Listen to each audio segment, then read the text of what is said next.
Hello, ladies and gentlemen, and welcome back. This is Slo Ur Roll. We've had a nice hiatus here. What, about a 2-week hiatus? About that, yeah. About that, yeah. For the holiday season, the end of the football season. Listen, you all know what's going on.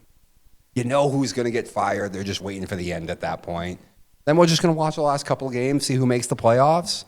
You know what I'm saying? The only thing I missed is the betting segment, because that would have been good to bring that back right before the last week of the season, because like all professionals know, any team that needs to win to make the playoffs, you bet against them. By the way, eliminated teams against teams who needed to win to make the playoffs, 3-0 this week 18 against the spread, 2-1 straight up, like one outright. So just a little nugget of information, guys. Over 60% over the last decade and a half against the spread in that last week. But listen, Black Monday happened. A lot of guys are fired. We fired Jerod Mayo. I'm going to tell you probably when we go over that why Elliott Wolf is, I'm sure, not far behind. I believe he will be outed or at least clipped from his position to the point that he is irrelevant if they bring in Vrabel. We'll get to that. We'll get to the other firings. I have some quick thoughts on Notre Dame as they are going to face off against Penn State tomorrow in the playoff. Why Notre Dame is back on top. They have a unique advantage in this transfer portal era. And plenty of other things to talk about. But with that, I will turn it over to Jesse Caulfield. Thanks. To get us started on a extremely funny aspect going on right now in sports media. I probably think it's the least funny out of everyone on earth. It's pretty entertaining from a social media standpoint. Yes, no doubt. Like, I was laughing at Twitter for a while when the news broke. But like, that's all it is. It's just a joke. It's just funny. Because the biggest story going on in sports the last couple of days is not on the field. It's not in the locker room. It's in the media. I mean, I didn't really have anything planned there. But yeah, the biggest story going on is in Fox Sports right now. And listen, I will assume there are stories to follow. Follow-up stories also. But yes, if you are following sports media, the biggest news this past weekend was not eliminations, firings, maybe firing soon. It is controversy in the offices of Fox Sports. Why? Well, there are a bunch of degenerates, I guess. But the reason I want to talk about this is not because, like, I think it's so crazy. Oh, my God. Like, bombshell. Like, no. One, the people involved, nothing was shocking about really anything, I guess, uncovered, except maybe the Skip Bayless stuff. But realistically, nobody cares. No one's, to be honest, of all the people, Skip Bayless is the one people are talking about the least. And he kind of did. Kind of over. You're right. I mean, it was basically over even before this. No one cared about Skip Bayless. No one wants to work with Skip Bayless. No one wants to watch Skip Bayless. But maybe that's part of the reason, yes, no one cares about Skip Bayless' part in this. Even though it was kind of supposed to be the biggest bombshell of it. So just to go over the quick details, there was a hairdresser that worked at Fox, and she put a lawsuit out with just a bunch of kind of random comings and goings, wink, of what went on at Fox Sports while she was there. The degenerate stuff. She accused Skip of, sexual advances that she made her uncomfortable, and including allegedly, again, this is all alleged. Let's put that out first. But offering her $1.5 million for sex. And then also, what most people care about the lawsuit is the Joy Taylor stuff. And how, she was passed around by everyone in the office. Emmanuel Acho is apparently specifically, again, he was specifically labeled out as a guy that hooked up with that. And again, my point of most of this is like, that's so funny. Everyone's clowning on Joy Taylor. It's like, you set the industry back for women decades, blah, blah, blah, blah, blah. I don't care. Because if you know anything about media, they all do it. They all do it. I'm not going to... Sports media, I would say a little bit more than... Media. Media. Actually, to be honest, I think sports media is the tamer of the media. That's a little wild, but okay. No, that's just actually the facts. Okay. I will look you dead in the eye and say sports media is pretty just bog standard with it. Okay. Political media, yeah, those are the ones that are real psychos. 100%. Political media is the real psychos. But I'm not going to name names here. Because again, that's how you get actual sued here. Like I could be like, oh, listen, all these guys at ESPN, of course they're doing the same thing. X, Y, Z, this person, like, listen, I could say the names and you'll probably all sit there and go, you know what? I'm sure he's right. But like, I can't say that because until the next round of lawsuits come out, which they will, because every time something like this happens, you know, everyone calls a lawyer and be like, hey, I have something too. This happened to me. Something similar happened to me. I have dirt, blah, blah, blah, blah, across the spectrum. There will be another one probably for Fox and this ESPN, ABC, and all them are probably sitting there shaking in their boots like, oh, we did that too. I mean, there's some guys out there. Like if John Buccigross got named in one of these, I'd be like, whoa, John, you are like the gold standard of just real objective journalism. Anyway, so the point I bring this up is, and why no one should care, we can laugh, ha, ha, ha, ha, ha. Did anyone do anything illegal? No. There's like, oh, it's so awesome. Well, what Skip did is illegal. If that's what he did. If that's what he did. And like, you know what? You could even make the case, well, if he did it in Vegas, it's not. But you're right. Skip Bayless, kind of a bad guy. The offering is not legal, but it's not like that's like, oh, wow, huge felony. I mean, it's a felony, but like. I get you. A person like him will just be like, oh, you pay a fine. Yeah. 6 months. At most. I don't think they'd send him to jail. I don't even think they would get him that. Anyway, who's really the executive? Mm-hmm. The executive that nobody knows the name of, mm-hmm. and no one cares to know the name of. No one's clowning on him. That allegedly gave Joy Taylor the job. Blah blah blah blah blah. Like that guy might be in trouble. Mm-hmm. He'll probably get reprimanded, maybe fired from Fox. And I said this to you: no one knows his name. So where's he going to be in a year after he sits out? Oh, he's just going to get an executive job. Maybe he'll take a demotion, but he'll be at NBC, ABC, ESPN. That's what they do. They just hop around. And again, when no one knows his name and no one even cares to know his name, he's the exec that most people aren't even talking about. Again, he'll just probably get a suspension, maybe fired, and if he gets fired in a year, he'll work somewhere else, and you won't even know. And you can hear his name in a year and be like, this guy now works at NBC, and you're like, who? Because nobody cares. Joy Taylor was on TV yesterday. I haven't seen anything about Emmanuel Acho on TV, but maybe he's just too embarrassed. He was on TV. Was he? Yeah. Was he on TV? Okay. Yeah. People weren't just... See, that's how little this matters. Yeah, I know. Like, no one is going to have anything happen. You know, maybe Emmanuel Acho and Joy Taylor will get like a suspension. More likely, they just won't really get airtime. And then when their contracts are up, they'll be like, thanks, but no thanks. We're just not going to re-up. Yeah, I think that the bigger thing is probably whenever their contracts are up, it's not going to get renewed. Yeah. And then they'll move to maybe podcasts and jumping on podcasts to try to stay relevant as best they can. But for the most part, they won't, and that's fine. Okay, I guess that is the trouble they will get in. Oh, they won't be on TV as much anymore. Oh, no. Their bills are still going to be paid. Yeah. All this stuff. So why do we care? Everyone is doing it. No one's going to get in trouble for it. I really don't think Skip Bayless is going to get in any actual trouble. His career's over. Yeah. It's not like he was going, oh, man, now he won't get that job at ESPN that he wants. Like, no. He was never going to get another one anyway. He'll maybe be a podcast guy. But again, all these people are still tweeting. All these people are on TV, except Skip, but he doesn't have a job right now. Again, this is the standard of the industry. These are the people that you watch on TV every day. Again, they're all doing it. I'm not going to name names because that's how I get in trouble. But like when this came out, it's like, ha, ha, ha. Everyone just laughed. It's like, oh, look, it just got put out there that we all know what you're actually doing. Like everyone, listen, Joy Taylor got 1 million accusations before it just got allegedly confirmed. So she was the worst of the worst. I've never seen anyone dress like she did on television. Yeah, but she has for a sports her equivalents. For a sports show. Again, I won't name names, but there's someone who does the exact same job she does. Yeah, but they don't dress as obvious as her. We all... I know who you're talking about. We all have the same rumors about this person. You're talking about Molly. We're not naming names. Well, but we're not alleging that Molly did anything. We're just talking about the fact that Joy Taylor would dress all the rumors that are the exact same. I'm not talking about the rumors. I'm just talking about aesthetically what they looked like on television. I guess, but I don't care about that. I just like that my boy Colin was freed of any accusations at all. Colin The Cowherd gold standard, son. Well, people are also saying some of the people across Fox, like, oh, this person did not get it put in the allegation. It's like, this is only the LA office.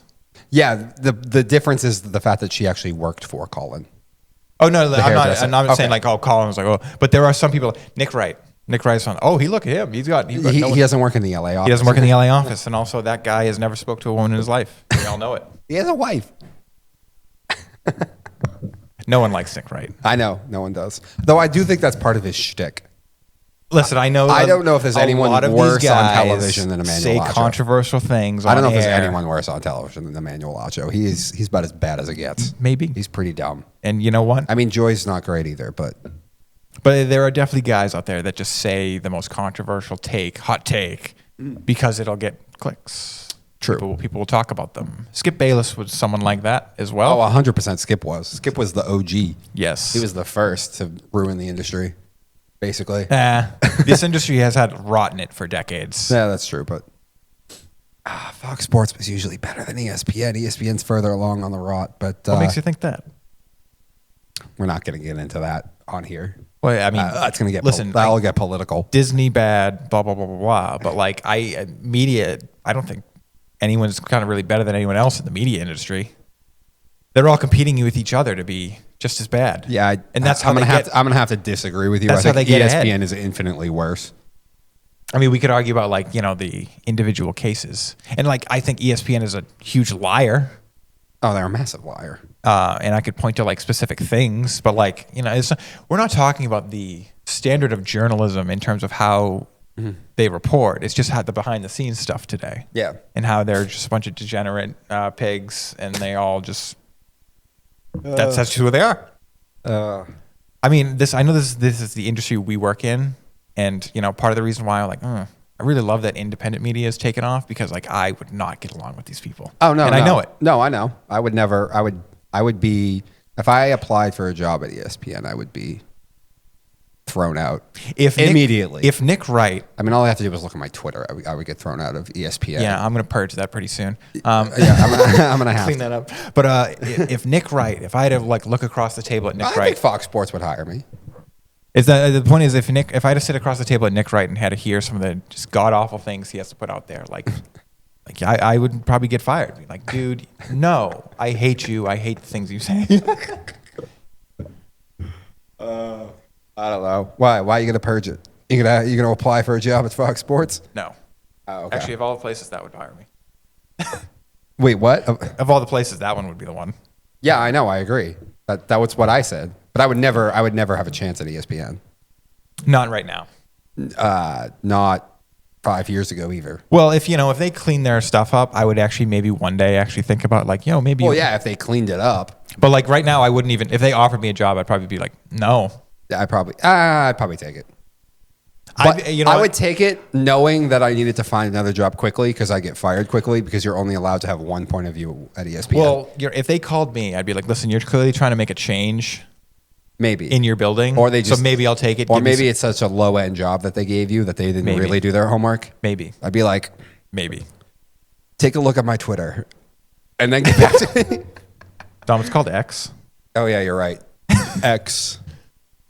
But yeah, you're only allowed to have one political point of view at ESPN. But anyway, that's not the point. We're not even going to say which point of view that is. You know what it is. We know what it is. Speaking of politics, Jerod Mayo was fired. Yeah. And boy, if you went on X or turned on national media, not local media knows what's up. Everyone has said he's awful. I'm surprised. If you went to national media, oh my gosh, is it a scandal? I'm surprised the local media. It's a scandal. How dare they fire this man? Like, again, we all know why. Rob Gronkowski was upset. I know Gronk was upset, but I think at least from Gronk's perspective, at least Gronk played with him. Yes. So I'm like, and Gronk wasn't throwing out the race card. No.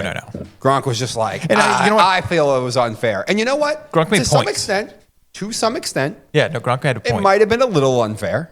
Anyone who took this job was going to be in a bad position. Mm-hmm. But it's like when I talk, and I'll talk about this at the next segment when we talk about Caleb Williams. Like, everything around him is not good. I understand that.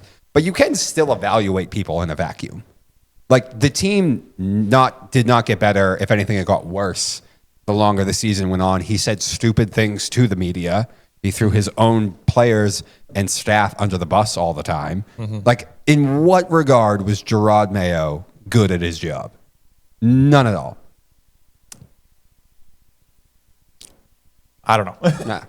But I wanted to take a victory lap here for a second because I remember a certain individual in his personal life and on here who said when they fired Bill and hired Jerod Mayo, this is a ridiculous hire. Jonathan hired someone he could control, and they basically hired somebody to fire them. 3 for 3. 3 for 3, son. And it was so bad, and there's nothing else they could do about it, that they had to fire him at the end of the day, because that's always what this was. Jonathan wanted to hire someone he could control, and Robert wanted to do the easy thing. And there was always somebody that if things could go wrong, they could throw under the bus. Because you can't throw Mike Vrabel under the bus if they had hired Vrabel. Because he would have had a million offers right away. And people would have been like, yes, the roster sucks, but like it takes Vrabel time to build things. Jerod Mayo was always going to be a fall guy if it didn't work. And again, always someone that the Crafts could control. Like I bet you Mike Vrabel wouldn't have been down with the draft that the Pats had. Like I don't think Vrabel would have been in on that, just allowing that to happen either. Which is again why Elliott Wolf will be out of a job soon if they hire Mike Vrabel. But yeah, I mean, more of the same. And everybody thinks it's Mike Vrabel. And you know what? It might be Mike Vrabel. I hope it's Mike Vrabel. But in the back of my head, I'm still like, is Jonathan going to allow it to be Mike Vrabel? Because I feel like still Jonathan is going to want control and want someone he can control. But at the end of the day, guys, when it comes to Jerod Mayo, he was awful at his job. I mean, they actually had 2 better wide receivers than Bill had last year. They had Gonzalez healthy almost the entire season. Did they? Yeah, Booty and Douglas a year. Oh, you're saying they're better than when they were with Bill? Yeah, I mean, they were rookies. Those were Bill's picks, though. Yes, they were Bill's picks, but they were better their second year. Well, I would hope so. That's my point. Of course, you would hope that your second year in the league, you're better than your first year. But Bill gets credit. That's his picks. Yes, but Bill gets credit for the picks. And I'm not giving Jerod Mayo credit for how they advanced because Mayo has nothing to do with the wide receivers. Also, and again, you should just get better your second year in the league anyway. I'm sure Booty and Douglas would have also actually been better last year with Drake May. Well, that's the other thing. I was about to get to that. And unquestionably, Jerod Mayo had significantly better quarterback play than what Bill had last year. And yet, what is it, the same record? Yeah. Or is it 1 win better? No, it's the same record, right? And just aesthetically, as the season went on, you were like, it got worse and worse. And as an entire team, like Bill's teams still played good defense last year. We were in a lot of the games until Mac would do something stupid and turn the football over. But Drake would try and keep drives together. Drake would actually do some special things, and the defense wasn't going to stop anyone if it was even a good team at the end of the year. Like, just it was awful across the board, and it got worse and worse as the season went on. Like, that's the mark of bad coaching. And it wasn't just worse in the last 2 weeks when it's 1, 2, 3 Cancun and guys tap out. Like, no, it's been getting progressively worse for well over a month. Well, I mean, the offense was getting better slowly. And I want to give the offensive side of the ball actually some credit. Yeah, actually, by the way, I agree with that. I actually, for all the crap that everyone wants to give Van Pelt, like, I don't think Van Pelt was that bad. No, it was just kind of mediocre. But like when it was a rookie, young receivers, rookie QB, I mean 2 rookie QBs, and I just kind of, I don't know, a jumble of guys, mediocre and very simple football. I am totally fine with that. We're not winning anything anyway. Get these guys up to speed at an NFL level, and then in time we will start teaching them to like how to be a good team, how to be complex, how to really disguise these things. I like the simplicity of this first year with Drake May, these young receivers, and how Scott Van Pelt handled it. Very little pressure put on them. Van Pelt. Scott Van Pelt's the ESPN guy. Alex Van Pelt. Alex Van Pelt. Shout out to Scott Van Pelt. One of the actually good guys. He's been there forever. In media. And I actually will even give Gronk a little bit of, like, he's got a point. Like, it wasn't, I don't even think the Crafts handled this the best way. He was immediately fired. He didn't have a chance to go to the press conference. Yeah, Jerod no, Mayo. they definitely didn't handle it correctly. Yeah. Now, maybe... They're also something just loser franchise, like just has a feel to it when you fire a guy because he won a game 5 minutes after the game. Well- and I know Pats fans, oh, you Bears a dumb win. We want the number 1 overall pick. And it's like, I don't get care. that, I don't care. but like, you won't want to fire the coach because he won a game. Like, Yeah. that's just Well, a bad precedent to set I assume this organizationally. This decision was made at least a week prior, probably several weeks prior. I think it especially was made. Oh, I'm sure it was made. No, it probably was made prior. Once it became obvious that Mike Vrabel really wants the job here, to the point where he was willing. I made the tweet where he was willing to go do a sham interview with the Jets just to force the Kraft's hand. I assume that's probably when you're like, okay, because we have a backup plan. Yeah. We have just Vrabel if we so want to. And again, I know the Krafts are doing some other sham interviews by dragging Byron Leftwich up here. There's 3 people that have a chance, and realistically 2 people have a chance because I don't think one of those people would actually take the job here, and that's Ben Johnson. But it's either Vrabel or Flores, and if you can throw enough money at him, which they won't, the Krafts are cheap. Ben Johnson. But back to Mayo. And I think Gronk's kind of got a point of like how, again, it was handled. And if you don't bring in a Vrabel or a Flores or a Ben Johnson, I don't think you made the right decision here. Because, we said it with like Mac Jones. Like, part of the reason it failed so hard with Mac is the fact that he had 3 different offenses in 3 seasons. Unless you're an elite guy, and nobody is when they're a rookie, even Tom Brady, how are you going to handle that? Probably not well. And I don't want Drake May, who I think is just better all around, both in just talent and his ability to just read the field and and play with his guys. Decision making. Yeah. If you put him through the same thing, Yeah. that's not good. Yeah, it could get and ugly. I don't like that. No, I agree that it could get ugly. But I'm glad you brought up the Ben Johnson thing. And one more thing on Mayo. I mean, I said it. You agreed. You said it too. It never made sense because if you were going to fire Bill because he didn't draft wide receivers, the offense still sucked, and he didn't develop a quarterback, why would you then hire another defensive guy who worked underneath Bill? Like, it never made any sense. If you're going to fire the best of all time, what you're really saying is it's time for us to go in a new direction. So go in a new direction. Generally, yes. But everything I've seen from the Krafts post this, I don't want Ben Johnson. I'll be honest with you. I do not. Because just because you can call plays Yeah. does not mean you're going to be a good head coach. And he has never felt like an individual who's sort of had the gravitas and the personality to be the leader of men, own a room, and certainly not the type to be able to push back on the organization and the owner. Maybe And not. you need someone who can tell the Krafts no. That's also kind of why I don't want Brian Flores, though I do think Flores would be at least more capable of doing that than Ben Johnson. The problem with Flores is his reputation in the league is not great. Now, as an X's and O's coach, it is. But whether you want to say it's fair or not, like if I was him, I would have hated Tua too.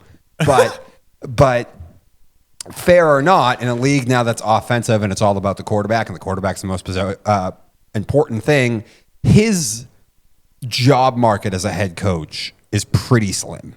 Like Mike Vrabel just has so much power and leverage that he can go to the Krafts office and just be like, no, absolutely not. And in these interviews, he can tell them exactly what he's not going to accept and what he's not going to put up with. And again, one of them, I believe, will be Elliott Wolf making decisions. That's not going to happen.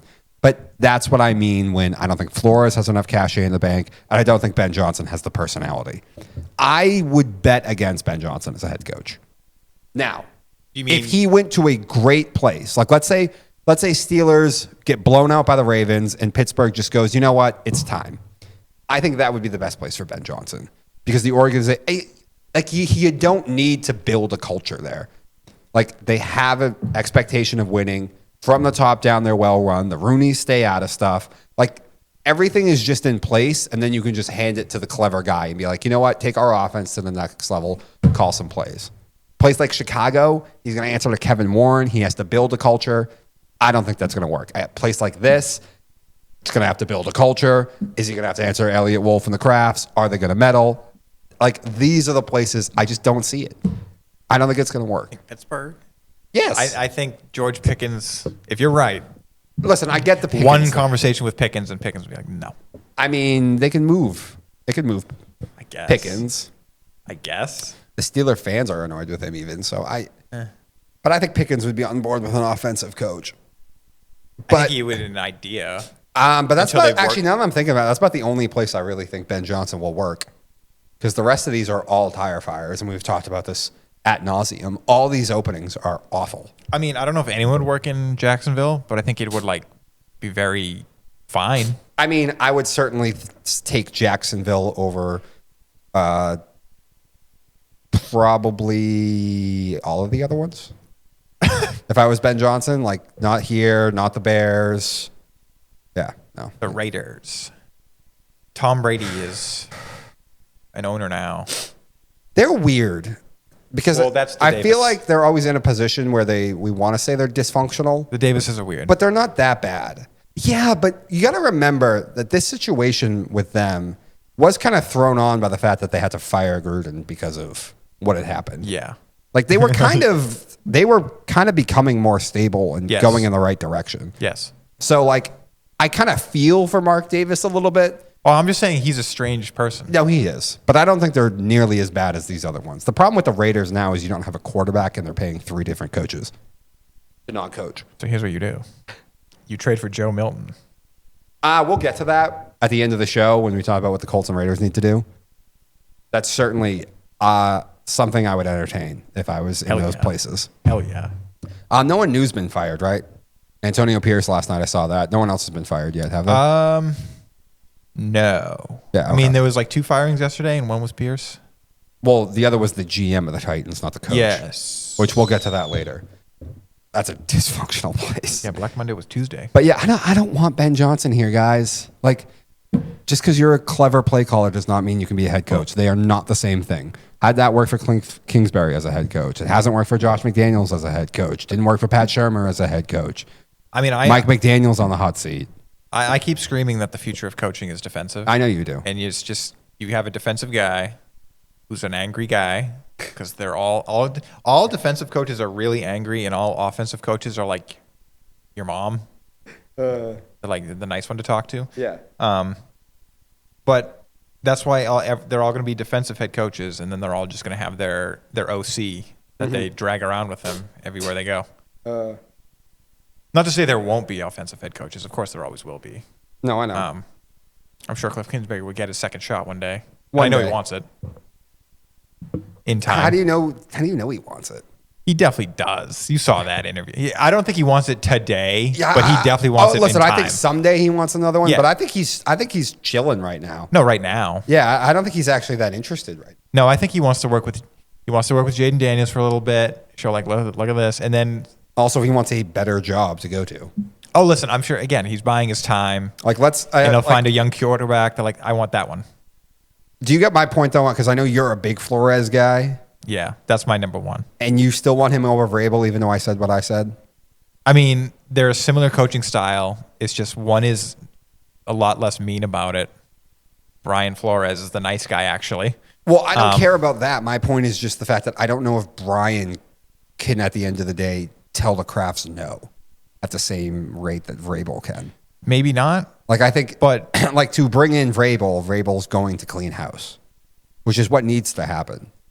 I mean, maybe he'll clean house. I mean, the Crafts seem to be very much like Elliott Wolf is staying. And maybe it's Vrabel, and he'll be like, listen, he's not calling the shots, demote him.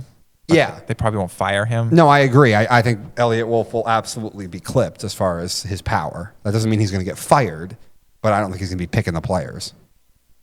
But Brian Flores worked with, David Andrews is the only one I can confirm. I think there's at least one other guy on this team. He was here not that long ago. Yeah. He was very respected in that locker room. And I actually think, I don't think most places care at this point about the controversy with Brian Flores. After his coaching job this past offseason, I think teams are like, you yell at my pussy quarterback. Turn him into a man. I don't know. Let's go through the Black Monday stuff, though. So, like, the Jags fire their coach. The Jets had already fired their coach. Raiders end up parting ways with Antonio Pierce, which I was a little surprised because they played so much better at the end of the year. I guess. Didn't they win 2 of the last 4 games? Wasn't it against crappy teams? Yeah, but he also was down to Desmond Ridder for part of the season, too.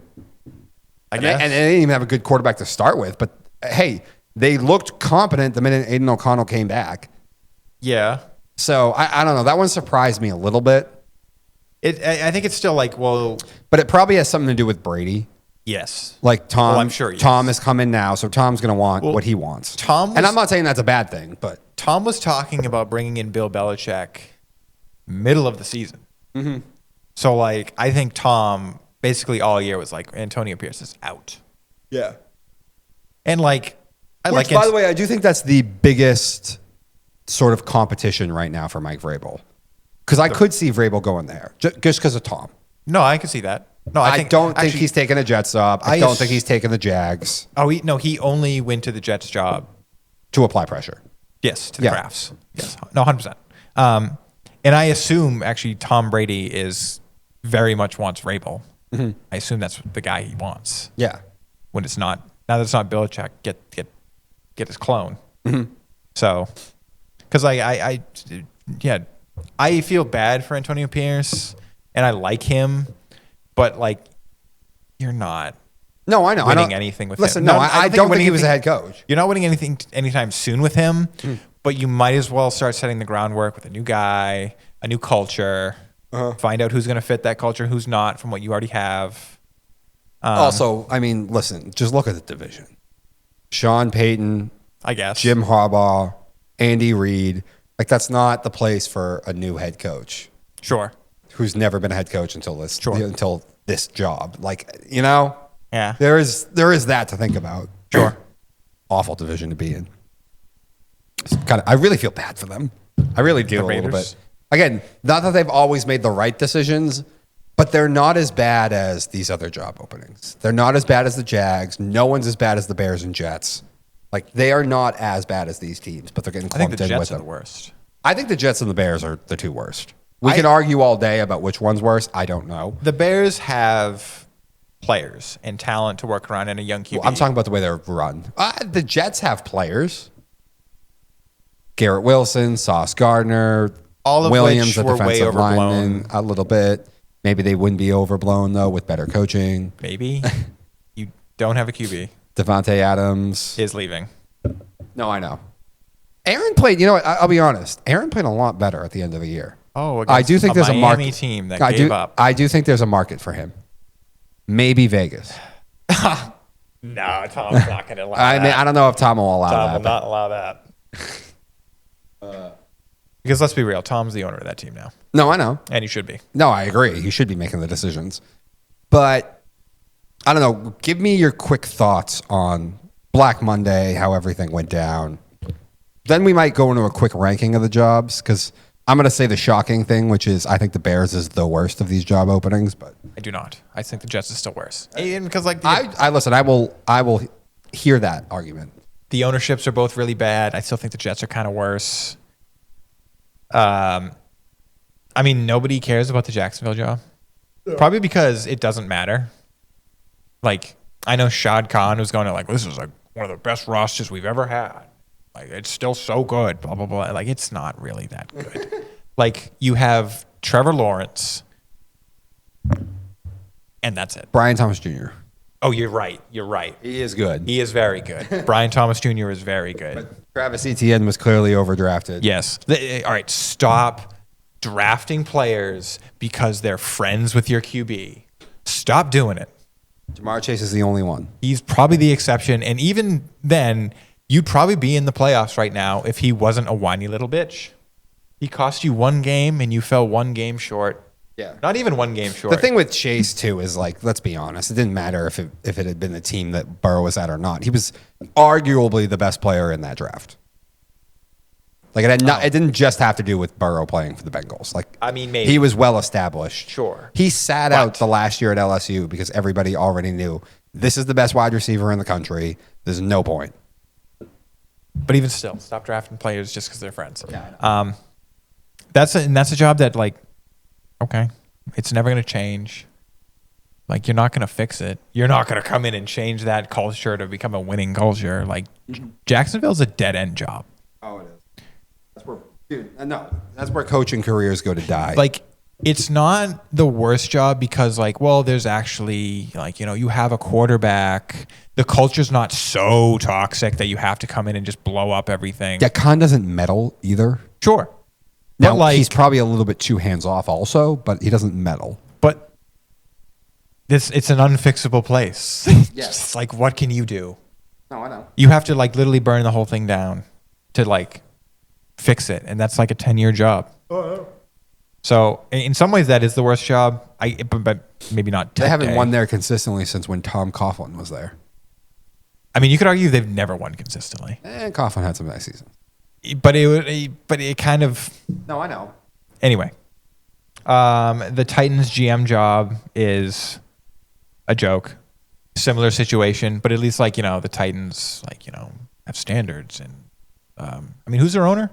They don't have a bad owner, do they?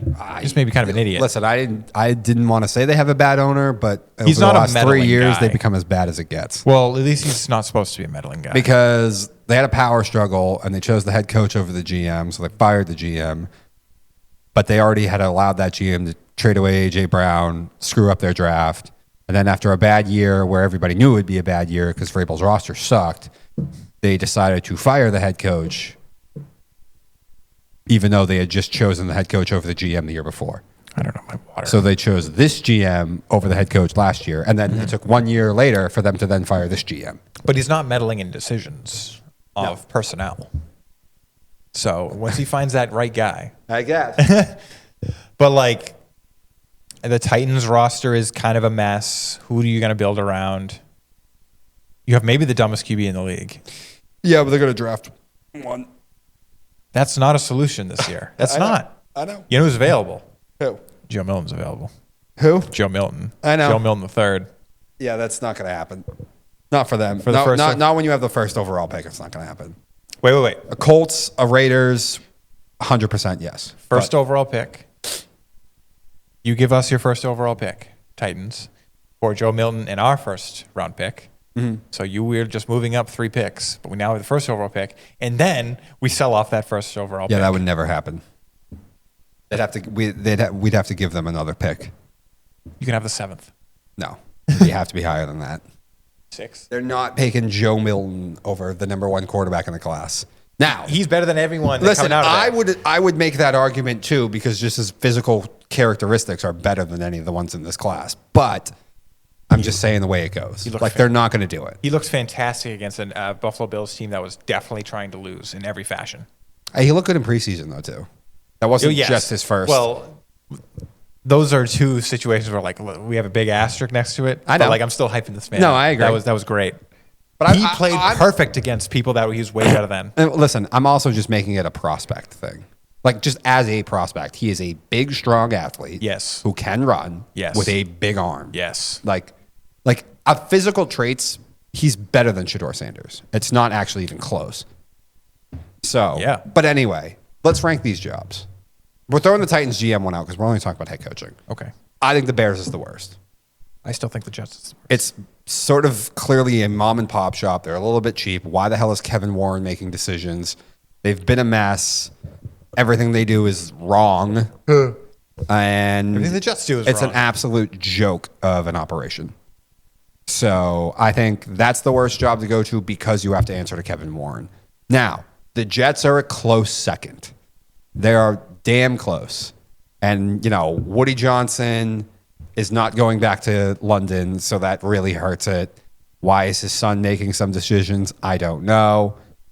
But at least I think Woody would be in a position where he would hire a coach with enough gravitas to sort of take over the operation, whereas the Bears owners are just completely hands out of it. Kevin Warren make the decisions, and Kevin won't make that decision.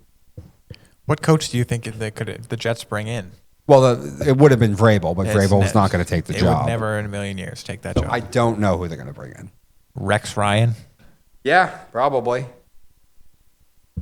The feet guy. I mean, listen, it's not great. The foot fetish guy. It's not great, but I do think at least Rex would sort of take over the building and try and stop some of the nonsense. And he had a lot of success there. Yeah. Listen, has football passed him by? Maybe. I don't know. I don't know. I don't know if people would take him seriously. I don't know either. At this point, I don't know if a team would take him seriously. I don't know.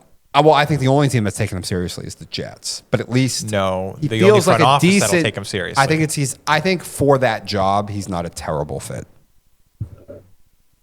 Well, yeah, because he is a Jet. Like he is. Like if you were to put a Jet as like a human being, Mm-hmm. and just all their weird quirks and traits, it's definitely Rex Ryan. Mm-hmm. Like he embodies everything.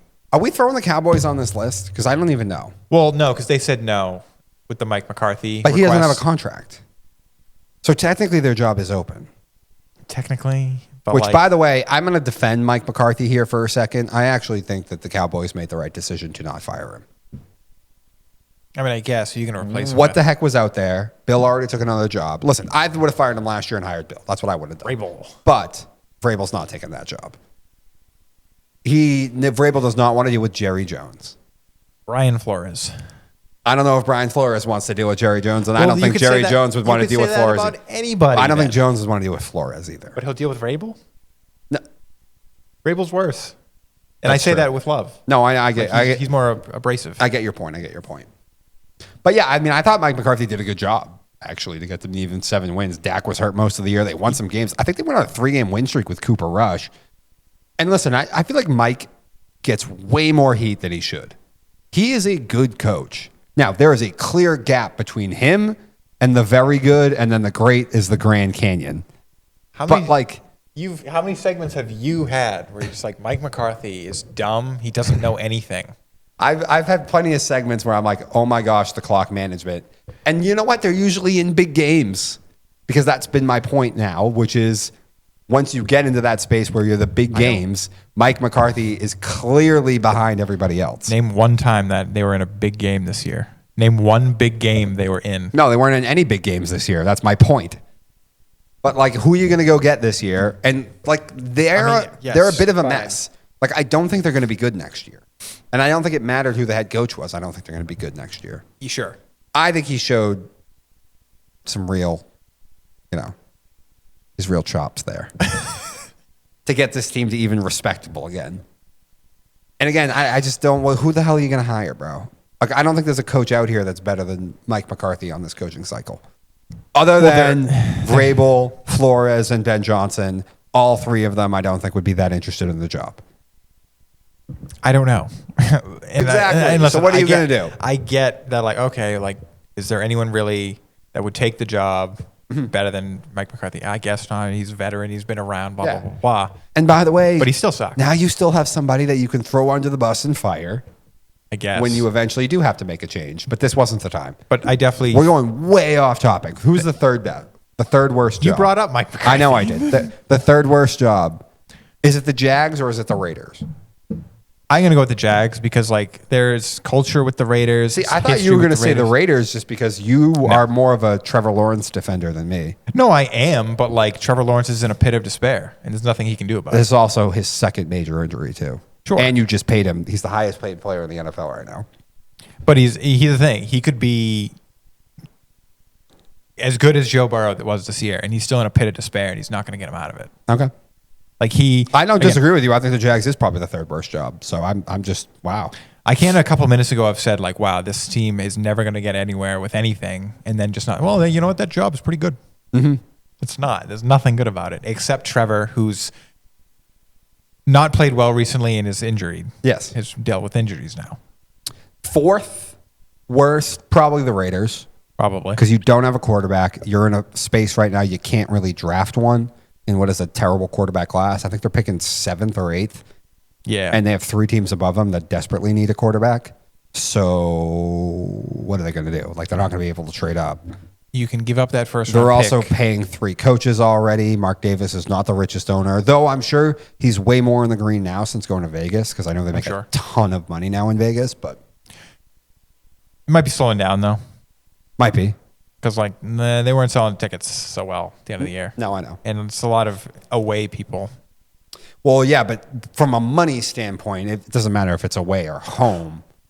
Fans. It doesn't in the terms of as long as the tickets are being sold, but if it's only away fans, like you want to know that your fans will just come to games and sell those tickets no matter what. Instead of like, okay, the Chargers are coming to town, no tickets are going to be sold. Yeah, no, I get that. That's true. But I think that's probably the next worst. And then how many job openings are there right now? It's not too many.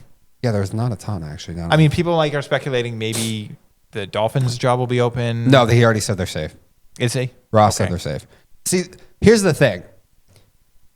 If I was Vrabel's agent, I did see that. I would say we're in no hurry because if Sean McDermott were to get bounced by the Broncos, or if Sean McDermott were to fall flat on his face in the second round, I do think there's a very good chance he could get canned. I hope so. Because Buffalo would be like, all right, he's clearly taken us as far as he can go. I actually, to be honest, I kind of put Sean McDermott in the same category that I put Mike McCarthy a little bit. Which, if your franchise, they can be doofuses, but they're good enough that like if your franchise is in complete dysfunction, they are competent. They've proven leaders, and they can organize and they can get you back on the tracks. Now, once they get you back on the tracks, you come to realize there's a massive gap between them and the best in the industry. So it becomes eventually time to move on. But I do think they are sort of the people that can come into a mess and get it back going in the right direction. I view them kind of in the same way as that. I don't really view Sean McDermott like that. Okay. I think his offensive coordinator got it going in the right direction. Yeah. Okay, I got and you. And especially after Sunday, Sean McDermott is a loser. Like he is a loser for throwing that game. Yeah. Like you care that much about somebody else's picks. I know it's in your division, but like. No, I agree. A winner would never even consider that. No, I mean, hell, what did Jim Harbaugh say a week before that last game? Anyway, he goes, "We don't throw games here. We don't give anything away. Everyone's playing. We're all playing hard. And why?" And I agree with him. I think the only team at this aspect who's allowed to just say we're sitting everyone and we don't care and we'll gladly lose this game is the Chiefs. Just because when you've won that many Super Bowls, like I get it. Well, it's Golden State. Like the playoffs is the only thing that matters, and the end is the only thing that matters. But like Jim in that place where you need to change the culture. Sure. Like I get that. Sure. But I also will get resting starters. If there's nothing to play for, the seating will not change whether you win or lose, or anyone else wins or loses. Rest starters. I was totally fine with Josh Allen not playing a snap that game. They gave him the one snap so we can get the start, which also I'm fine with. But to make in-game decisions. To actively make sure you lose that game. Yes. That is a loser's mentality. I say it, I'm going to go to fantasy for a second, and I say this all the time. You talk to me like, oh, man, this person keeps winning. I never cared. I never talk about anyone else. Only control what you can control. Focus on yours. And it's like, oh, I'm going to try to change draft orders. I'm going to try to manipulate who's drafting when and stuff like that. Like, no, you're focusing on the wrong things, and you are going to miss something, and it's going to bite you in the ass. You're a loser. You focus on the wrong things.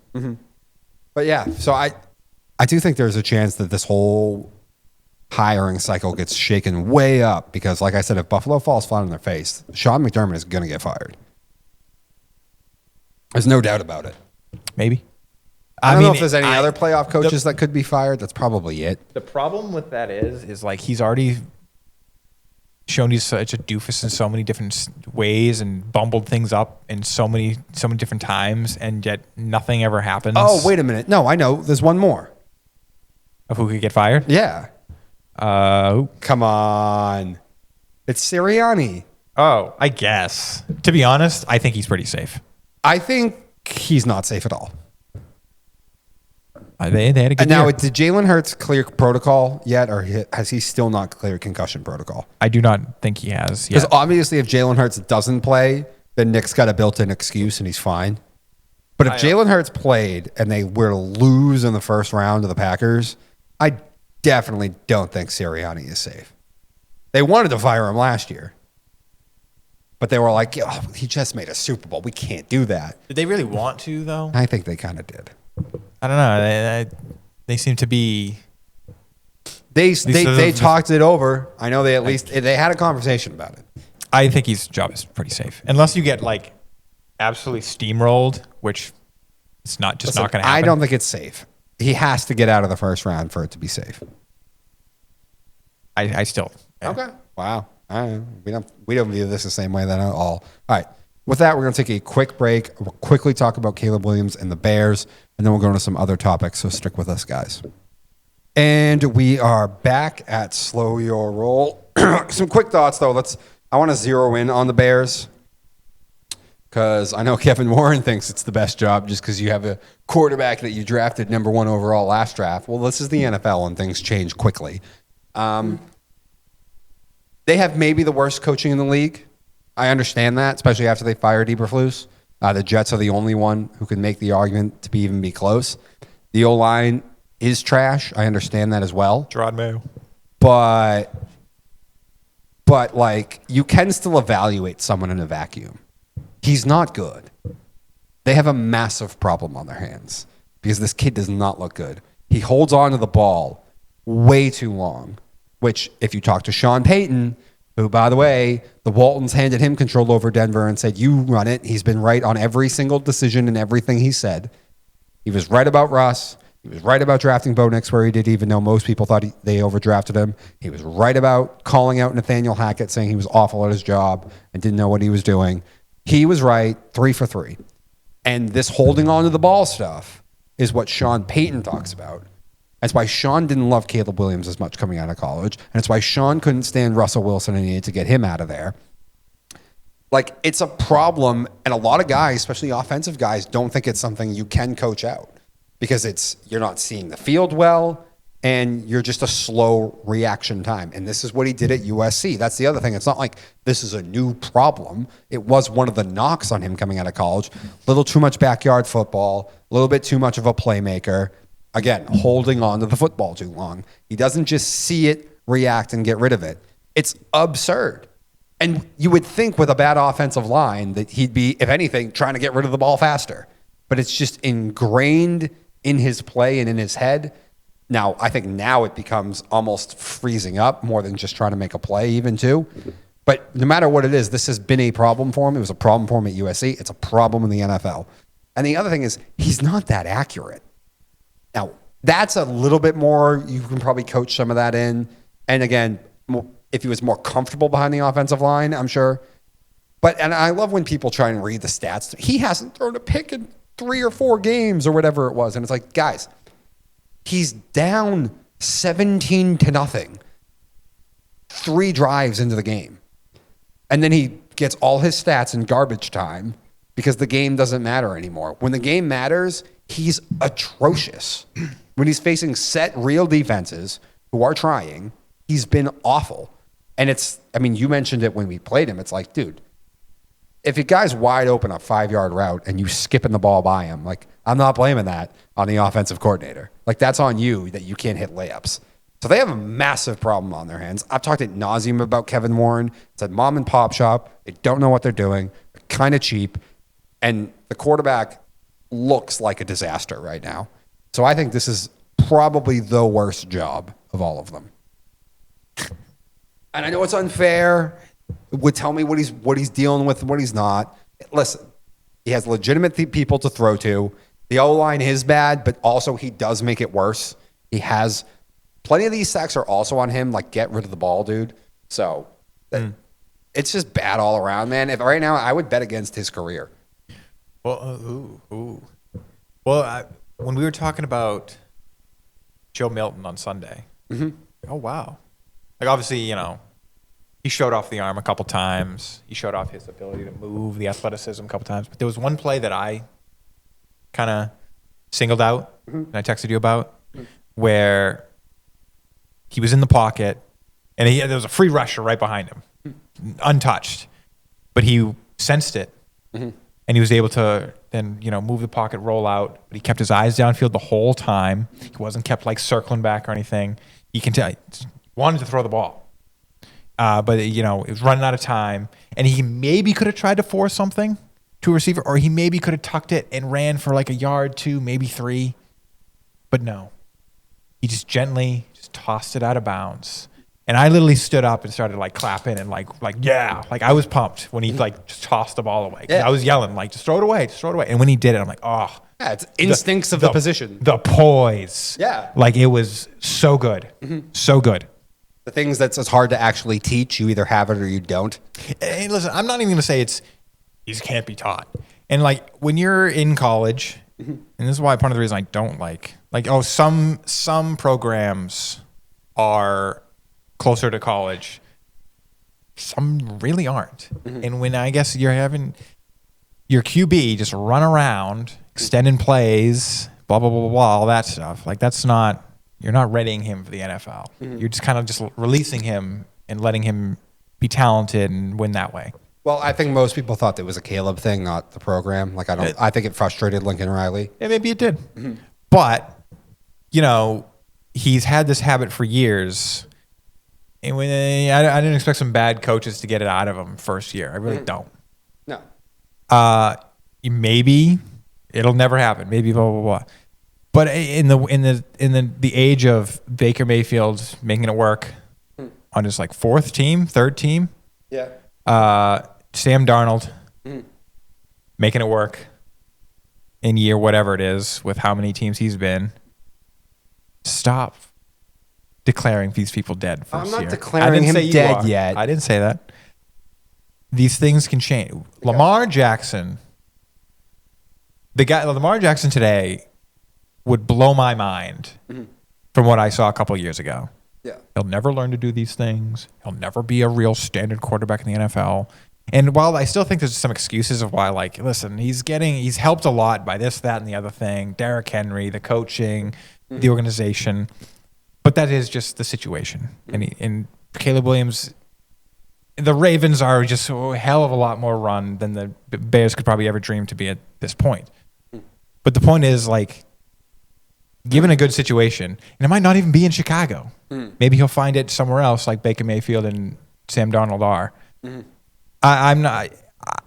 All these things can be coached out if it's the right guy and if he has the right attitude in the right situation. I will say Sam is a decent comparison. I think Baker's a terrible one. I'm not comparing them to their style. Because Baker, my issue is the two things that I have brought up that I think are somewhat uncoachable. Geno Smith. And Sean would agree. Like, Baker was always able to play within the offense, play within time and rhythm. He got rid of the ball very quickly. Now, he lost some confidence. He got a little banged up in Cleveland. When he went to the Panthers, they were beyond a disaster. That was the very pinnacle of the dysfunction. But they didn't have the problems that what I'm saying, Sean Payton has said this before, and other offensive coaches worry is not the coachable thing, which is guys who just don't seem to see the field and just hold the ball way too long. Which was Lamar Jackson. Baker could I think Lamar just was not a great thrower in general. Sure, and he would have a run first idea. Yes, he did. And Baker and Caleb is not necessarily thinking run first. I also definitely think that was taught to him, though. At least his first season, they were probably like, you can't throw, just talking. Yeah, they were probably like, maybe you're not up to speed yet on all this. We'll get you there eventually, but right now, we want you to do 1-2 reads and run. Like, okay. that's the most effective way for us to win games. Okay. Because Baltimore's trying to win games at that point still. But let's say you tell Caleb the same thing. Yeah. Because if you He's not nearly the athlete of Lamar, but yes. Well, no, let's say you start having to like do 2 reads, and then if you don't have them, just run. I don't care. Just run. Gain 2 yards. Because if he starts running that way, at least positive yardage, he won't stop running backwards. And if you're running forward, your eyes will be forward. You're running backwards, your eyes. And maybe that's the way that they're going to have to do it to get him back on the track. But I'm just saying, his problems are 2 things that some coaches, that especially offensive coaches, would be like, ugh, like, I don't know if I can fix that. Listen, maybe. And I'm sure there's some coaches out there who don't have a chance to fix something like that because they're just not good enough and they're not the guru that some others are. My point with the Baker, Sam Darnold, and Geno Smith is another one.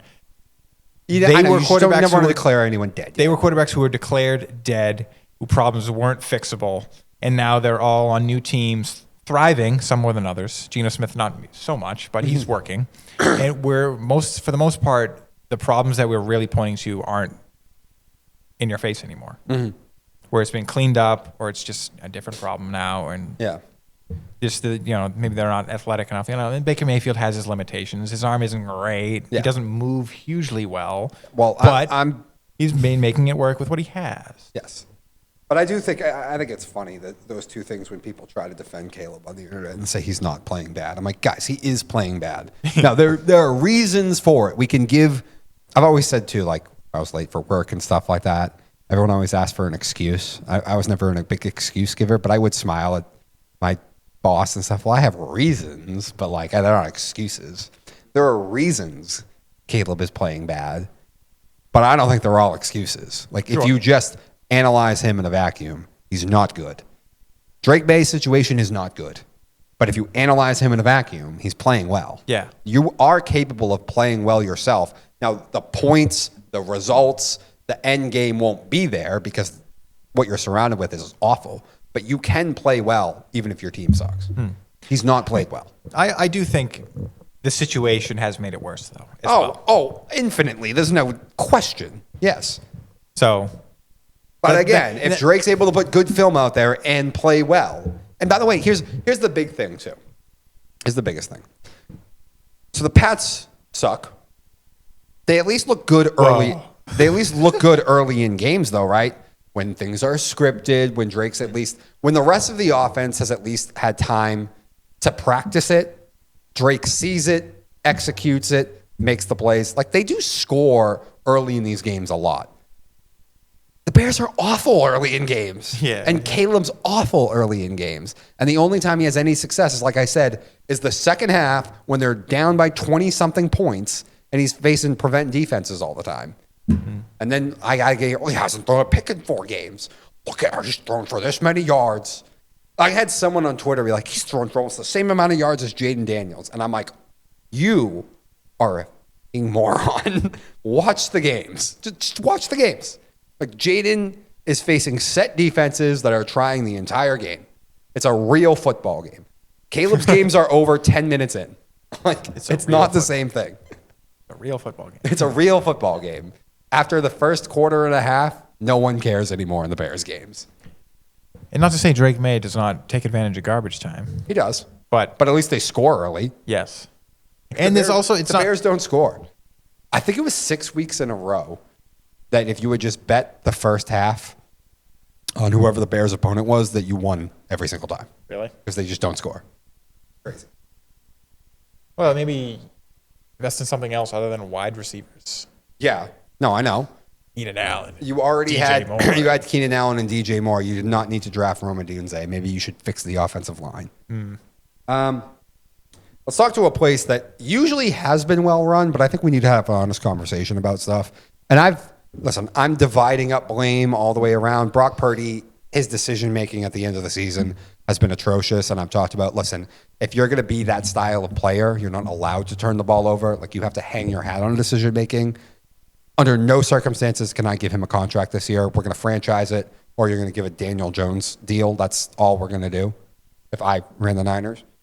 Kyle needs to adapt and find a second level for his passing game for when the run game's not working. Like his offense doesn't allow him to just drop back and throw the ball around much, and that's a problem. But you know who maybe probably deserves the most amount of blame? And I don't know what they're going to do, and I'm not saying this guy should be fired, but John Lynch, if we're being honest, has probably had a bad 2 of the last 3 years. I mean, he traded the Trey Lance one. That's cost them. The roster's not deep. He drafted Jake Moody in the 3rd round. He drafted a kicker in the 3rd round. Like, if you're going to draft a kicker in the 3rd round, he better be good. Well, Jake Moody's about to get cut now because he can't kick. Like, they have just wasted so many opportunities to build up this roster. And because of that, they've fallen off a cliff. And I don't think they're going to be good next year. And I think it's a long road back. So I don't know what the answers are. Really? I would try and trade some people, but I don't think they're that bad in their position right now. You have a serviceable quarterback. I guess, yeah, if he's coached fine, he does fine. You have trade CMC. He'll have value. You have running backs. Garendo looked great when he had the ball. That Mason looked great when he had the ball. Yeah, I mean, Kyle can always scheme up the run game. So, yeah, why do you... Listen, I'm not saying they'll be worst team in football, but I do think they have a long road back. They don't. To Super Bowl I'm contender. telling you, they don't. And what are you going to trade CMC for? He tore an Achilles. He still has a lot of value. I mean, it won't be a first. It won't be what you got for or you traded for him. Well, part of this conversation that I'm bringing up now is like, what do they do to expedite this process? And I was going to say trading people is one of them. Yeah, sure. But like also you have, I mean, Ricky Pearsall looks good. Yeah. John Jennings looks good. That's a 2. That's a 3. Ayuk will be back. He'll be your 1. Debo can be traded for a day 3 pick. Mm-hmm. Maybe. You might have to eat some of that contract. You're definitely going to have to eat some of the contract. Kittle still actually got a decent amount to give. I would keep Kittle. He's got a decent amount to give. I mean, your offense is actually not far from just working. Maybe you need some line changes, some offensive line changes, and your defense is kind of old, but you're a couple draft picks away from not. You had some picks that worked in that defense this year. Yeah. Like, I don't know what's the big deal. You have offensive pieces, but many of which are young. John Lynch has struggled, it seems, in the draft 2 of the last 3 years, so you better hope that he gets it right. I guess. But, like, I don't think it's been that bad these past 2 years. Again, you've had picks that have hit. Yeah. You have running backs. You have wide receivers. By the way, also, this is an amazing running back class. Who cares? There's like 13. You have them. No, I know. Maybe. Again, why do you bother with a running back if you're the Niners? Mister, I can scheme up any running back, and you kind of can. Maybe. Throw at anybody. And again, when they did, they throw at anybody. And it worked. Who the hell's a Garendo? I know. Who the hell is that? I have no idea. Who's Mason? I don't know. I don't know either. But so why would you invest in CMC? Oh, I wouldn't invest. I would look to trade CMC. Yeah. But the only thing now is, do you have to show CMC can play still before you trade him? Like, do you have to wait until he comes back and showcase him a little bit before you can trade him? I don't think that's the worst idea in the world, especially since this draft, a lot of people don't think is a very good draft anyway. I mean, maybe, sure, I guess. And they'll have all their picks this draft at least. I guess that's fine. Like the Trey Lance fallout is at least over now. So that's the only thing with the CMC one. Like they might have to wait, get him back, and try and show he can play before they trade him. But I would absolutely be looking to trade CMC. Sure. Definitely trade Debo for whatever you can get for him. Pennies. Yeah. They have been really neglectful on the offensive line.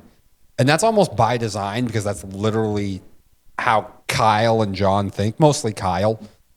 And this is and I'm a Shanahan guy. Like I think he's good.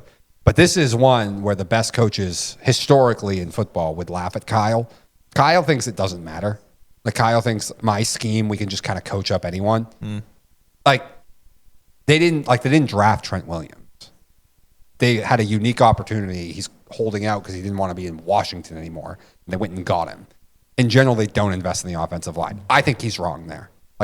Like Andy Reid, Bill Belichick, they would laugh at that. Like, well, I mean, they'd be like, we will gladly take an offensive lineman in the first round. We might even take another one in the second round if we need it that bad. Like they view them. That's like what John Harbaugh said. Like we view offensive linemen as weapons. Like Andy, Bill, these guys would be like, no, you start in the trenches and then you move out. San Francisco has been very upfront. If anyone who knows their front office, like even if we feel like we need an offensive lineman, if we think there's a skill position that's worth it, we'll take that over the offensive lineman. So I think philosophically that has to change. They have to sit down. Kyle's got to get over his own ego and fix the passing game and be honest with himself about offensive line play. Like you can't just coach up anyone. Now in the run game, he probably can, but when it comes to pass protection, no. Well, maybe after seeing last year, like, all right, we maybe give Brock Purdy a little more time, give him a little more protection. Yeah, maybe they will. But I don't see them being very far. I mean, I guess we'll have to see what it is next year and how some of these guys age. You know, Fred Warner still has a lot to give, but like, will he still have much to give next year? I don't know. A guy like that, you can fall off a cliff in an instant. Yeah. Which maybe you can even discuss trading him for picks if you want to try to do it this draft or the next draft. But like, there are tradable assets and there are foundations that you already have. This team it's not as old as people want to make it out to be. Okay. There are many, especially on the offensive side. Like the weapons that are there are young, other than Kittle and CMC, but like he's not the future of this team. Tebow's not young either. But he's not a part of this team. Ayuk is young, but he also destroyed his knee. Yeah. Like, you know, it's a little concern. Yes. Will he be the same? Medicine's gotten a lot better. No, and listen, at first, no. Those things will usually take a second to get back. Couple reps, making sure, get the confidence back also. Yeah. Like a lot of times it's fear that holds these guys back at first.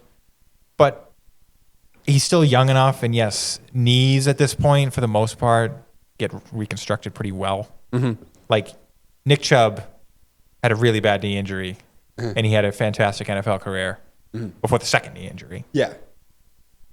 No, I get you there. They are probably going to lose Trent Williams. He's probably on his last legs too. So, like, they do have a massive problem with the offensive line. I don't know. Maybe they don't think so.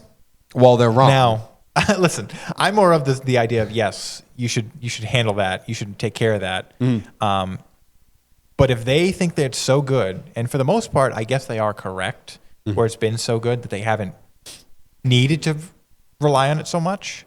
But part of that was because Trent was there. I was about to say part of that is because you had a Hall of Fame left tackle in Trent Williams. But it's kind of like the quarterback, just on the offensive line. Like when your left tackle's that great, it doesn't make everything just better. And maybe that's the thing. If you can replace him, you replace the left tackle with a standard guy, a good guy, and maybe I'll just scheme it up, Mr. Shanahan.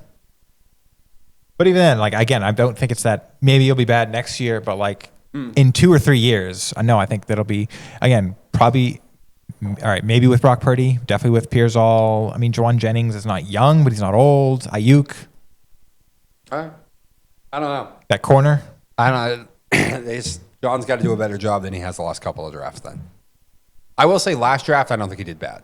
The two before that, and also even last draft. Was it last draft? Or was it 2 drafts ago that he took Jake Moody? I think it was 2 drafts ago. 2 drafts ago. So last draft, I think he did good. The 2 before that, not nearly as good. Drafting kickers is strange. I mean, I don't mind it. Don't draft one in the 3rd round. And if you did, oh man, he better be good. Yeah, wait to the 4th. The Jake Moody's not like the worst kicker in football. Got to a point where it was like every time he went out there, you're like, he's not going to make this. Well, at some point, it is definitely snowballing. He's in his own head. I know. That stuff. But like Chad Ryland. Chad Ryland became one of the most reliable kickers in the league. And I know like he went to a dome, he went to a warm climate. Like that helps. But damn, Chad Ryland was really good. I know. All right. Guess you got us started here. Let's preview the first round of the NFL playoffs. I had it up, then I went somewhere else. Oh, no. Here it is. Go back. So the games start on Saturday. Yes, they do. So the first game of the week is going to be 4:30, Chargers-Texans in Houston. And to be honest, I think this is one of the more obvious ones where the Chargers are going to win. I think so, too. This is probably my favorite bet of the week. I took them at -2. I took them at -2.5. I don't think the Texans are good.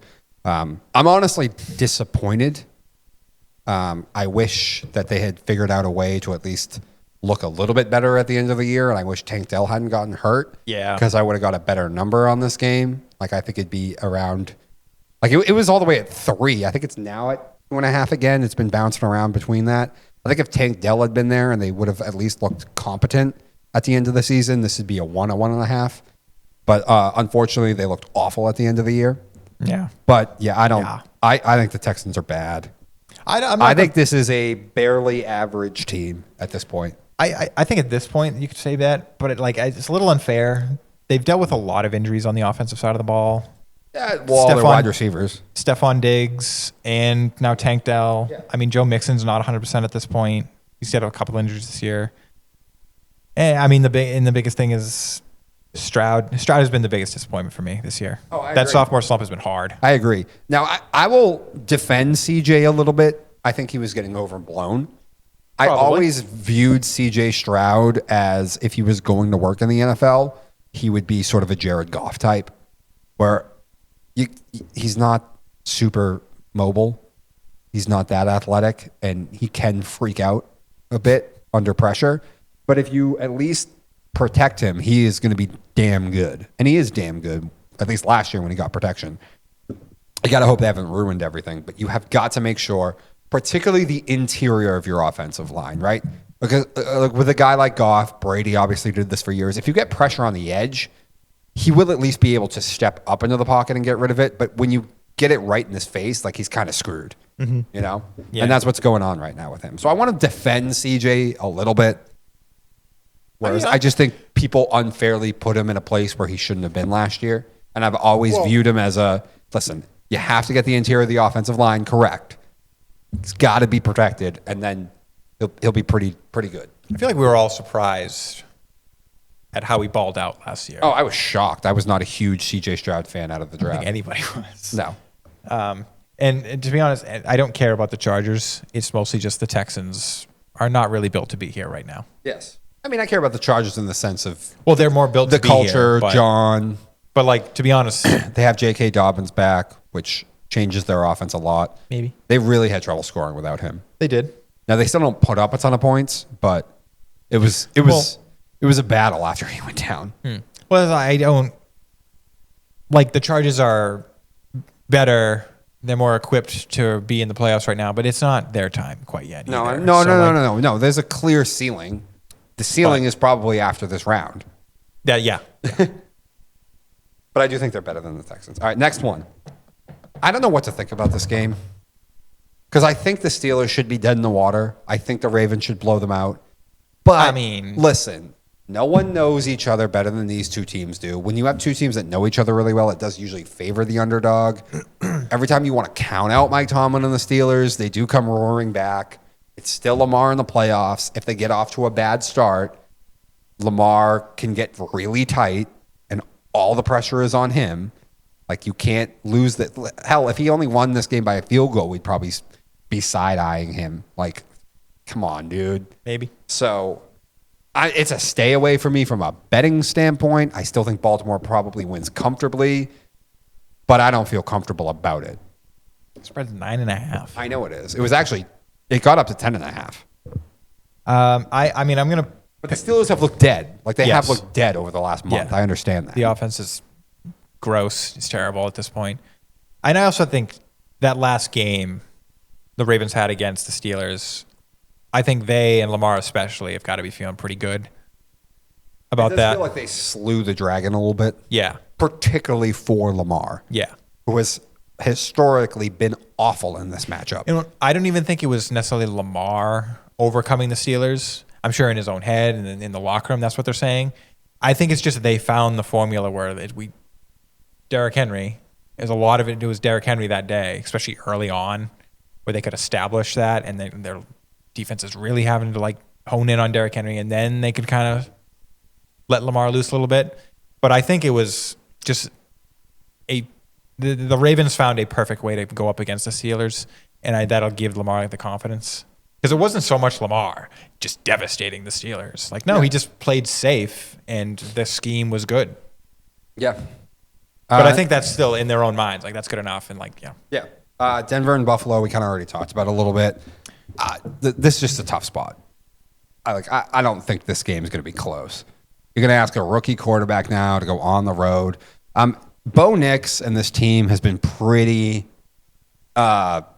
easy to predict.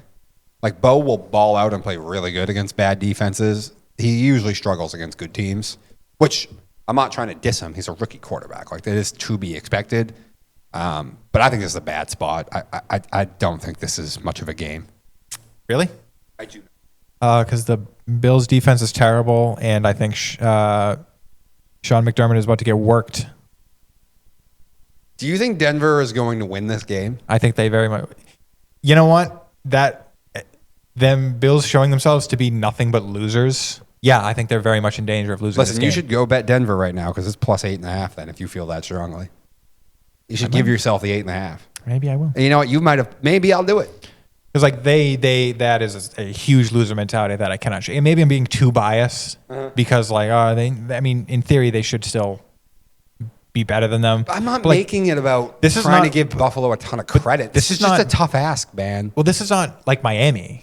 Like, the weather shouldn't bother the Denver Broncos at all. That's true. I mean, the coach is way better in Denver Oh, I agree there. than he is in Buffalo.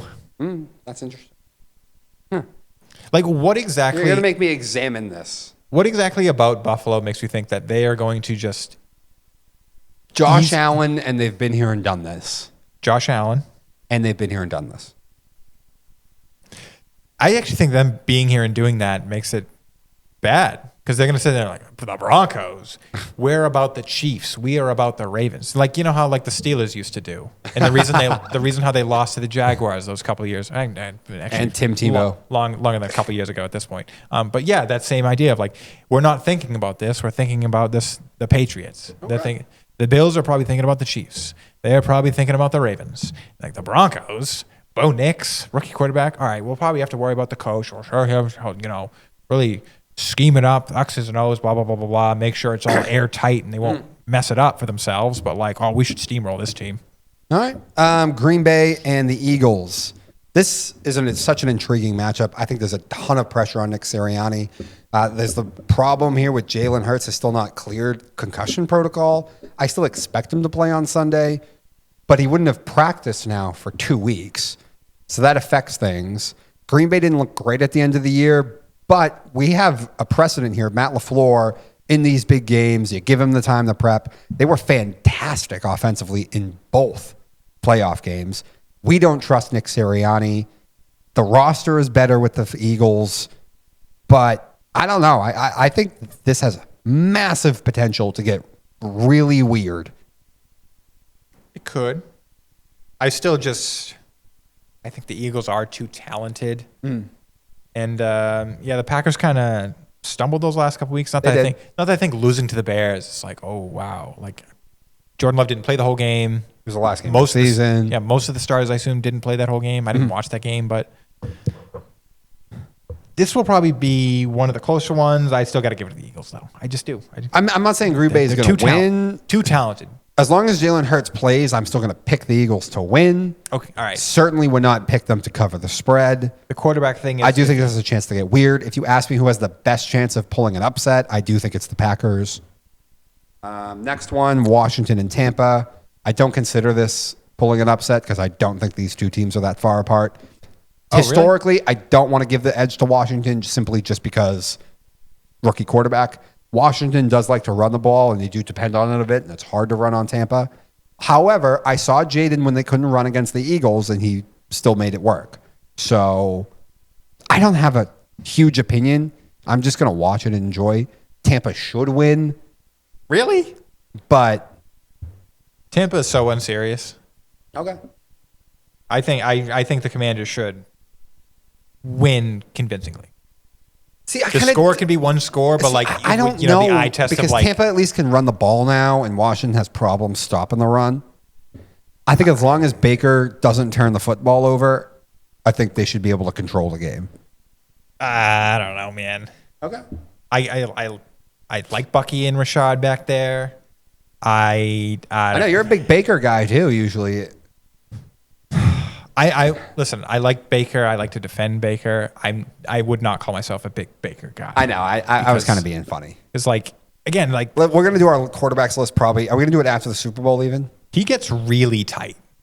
He does in close games. He's too much of a gunslinger. Like he does. He does turn the football over. Does a lot of hospital balls. Yes. My God, he probably is the worst at that in the league. Probably. Especially to his tight ends in particular for some reason. Yeah, right. But yeah, I don't have a big opinion of that. But it sounds like you're leaning Washington. The Washington is so much better. Like some dogs. I really think you should play some of these bets. Then Washington if you is feel so much better coach. If you feel that strongly, definitely you should place the bet on the Denver one because you have a whole touchdown and an extra point and a half to play with there, and you seem like it's going to be a close game. If you want to pass on the Washington game because it's only 3, I get that. If I was you, I'd at least like. Oh, I'm putting my parlay together. There will be a bet. And the final Maybe one, I'll do spreads. I don't know. I think is the most interesting is the Vikings and the Rams. I do. Really? Well, it's flipped. You know the Rams are the favorite now. Really? Yeah. Why? So I think we're on the same wavelength now that we're going to get into this. I could find some reasons to give the Rams an edge. See, the only thing I'm giving the Rams an edge on is the quarterback and the head coach have been here before. I'm going to give it. You know what? And their defensive line actually is violent and young. And the Vikings are missing their left tackle, and it showed up in that Lions game. Well, and also, you just had a hugely emotional game to end the season. That's it. Like, that bodes well for the Rams. Actually, as of this morning, it has flipped back to the Vikings being the favorite. Yeah, I see Minnesota -1. So, but it's been bouncing back and forth. Yeah, well, I mean, -1. Doesn't this... It feels too reactionary, though, from me. That everybody... Because all year long, everyone's just been waiting for the time that they can jump on Sam Darnold and say, there it is, it's all a fraud. And he finally had a bad game against the Lions and Dan Campbell, and it was in Detroit, and now everyone, I feel like, is jumping on the board of, it's over, we've been waiting for this, now we can jump down their throat. Like, it feels too reactionary to me. Like, the Rams have not looked that good. No, not at all. Now, Stafford and Sean find ways to win, but they haven't looked that good. And they're really Puka Nacua reliant. Like, outside of Nacua, they don't have much on the offense. Cooper Kupp looks a bit washed. They can run the football with Kyron, but in the passing game, there's just nothing. Yeah, I don't like the Rams. I think they took advantage of a weak division. Nothing about them really jumps out at me as anything spectacular, I guess, except Puka Nacua. And, like, think about spectacular wide receivers is if, like, you can't get them the ball, like, they're not a non-factor. And I know some of these guys are just so good, like Jamar Chase and Justin Jefferson. Like, well, they're just so good that the ball can they'll just find ways to get open, and you throw the ball in their direction. Blah blah blah. Puka Nacua is just not quite. Again, I love Puka Nacua. He's so fun to watch. He's so dynamic, but like he's not just this gold standard that he can take over a game as a wide receiver and just throw the ball in his area. He'll win the jump balls every time. Like, no, that's not who he is. Well, I disagree. I think he is a number one for sure. I think he's one of the best. That's not what I said at all. Oh, okay. But he's not. The problem is that you still have to cobble drives together with him because he's not an explosive player like Jamar Chase is. Yeah, and he's not. Whereas at least can't throw Chase balls to him. He's not like this crazy. Like he's not Mike Williams going to win all these jump balls. No. He is a middle of the field, Yeah. run after catch, and he'll break tackles. He's a big, strong guy Edelman. in that secondary. But no, he's not. You're not going to throw 67-yard touchdowns to him. No, he's Jules. Like what you do with Jamar Chase. Yes, he's a number one version of Jules. But yeah, no, that's a good example of what he is. And having Cooper Kupp on the opposite side is a great, dynamic with those two guys. Because usually, I guess, injuries have caught up to Cooper. But it's usually if it wasn't one, it's the other. Yeah. So you always had another guy. Oh, you're taking Puka Nacua away? Fine. We'll just feed Cooper Kupp, who can do the same.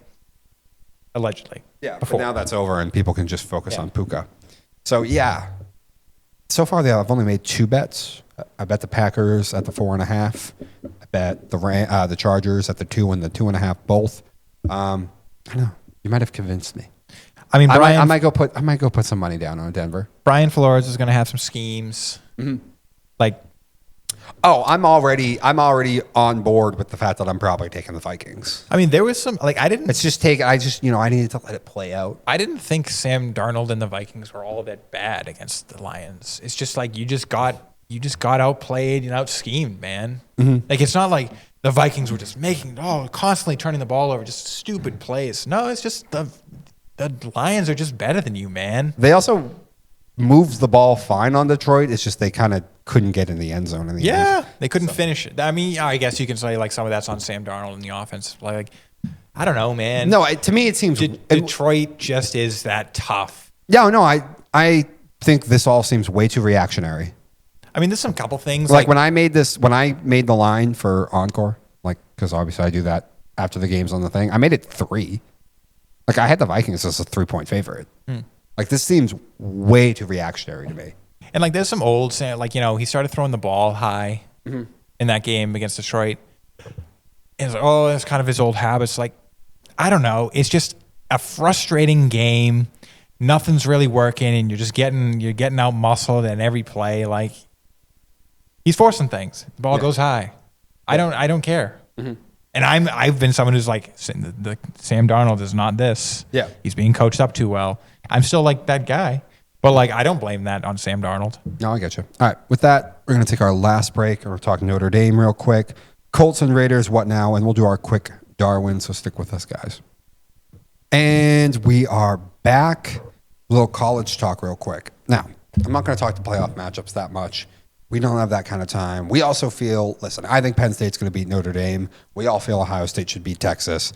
Nothing to talk about there. Ryan Day would still be in trouble if he couldn't beat Texas because he's a 6.5 point favorite. But that's not the point. My point is larger. So actually, in this day and age of transfer portal, NIL, these teams can just not stock talent the way that they used to.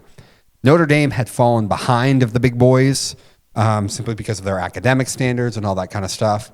However, under Marcus Freeman, who I will give a ton of credit to, outcoached Kirby late in that game. He's been a great recruiter. But Notre Dame, I do believe, is going to have a run here pretty soon where they're back on top.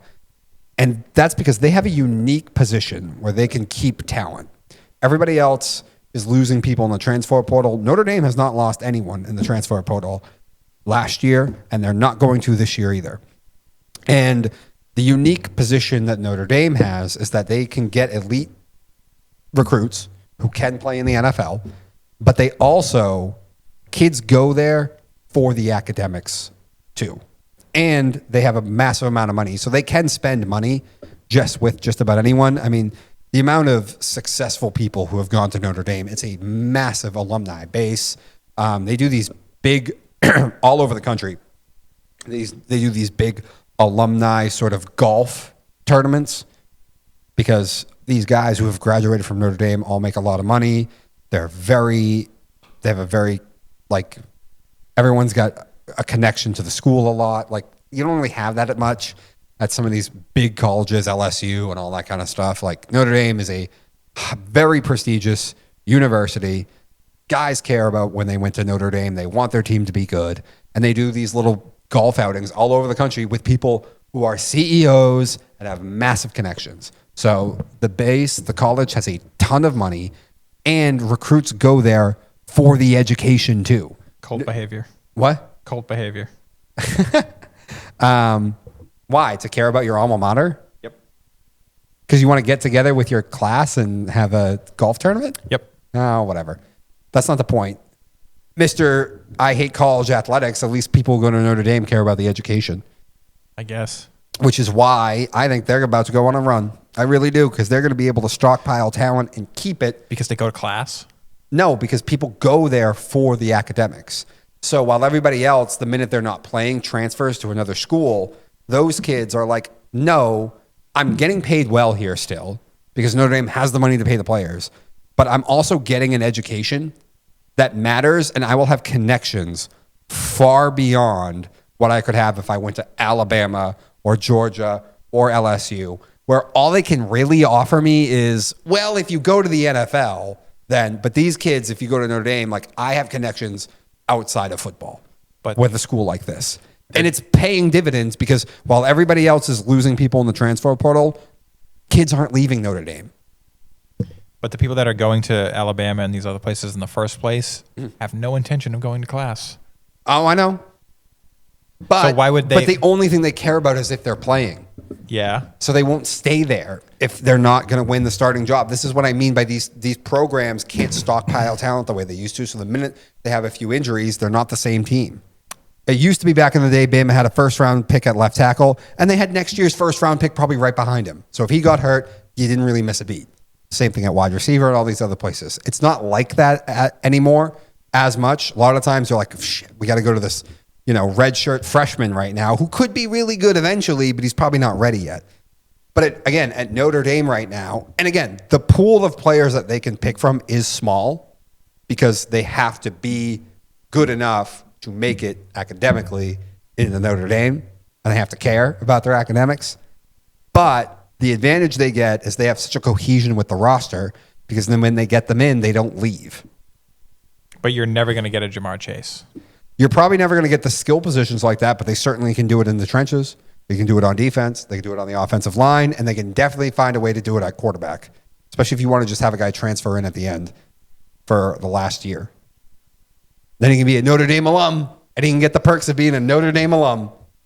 Listen, you Cult can make behavior. you can call it cult behavior all you want, but I'm right in what they have a unique advantage right now that I think is going to have a chance to put Notre Dame back near the top of this sport where they haven't been in a long time. So, just interesting tidbits of information there. They have a unique ability to stockpile talent and keep it there that the other schools are having an absolute headache with. So,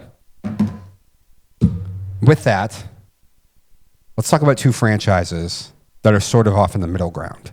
We've talked about the really bad teams, but like the Browns need to draft a quarterback. The Jets probably need to draft a quarterback. We know the Giants are going to draft one. We probably know the Titans are going to draft one. Let's talk about the Colts and the Raiders.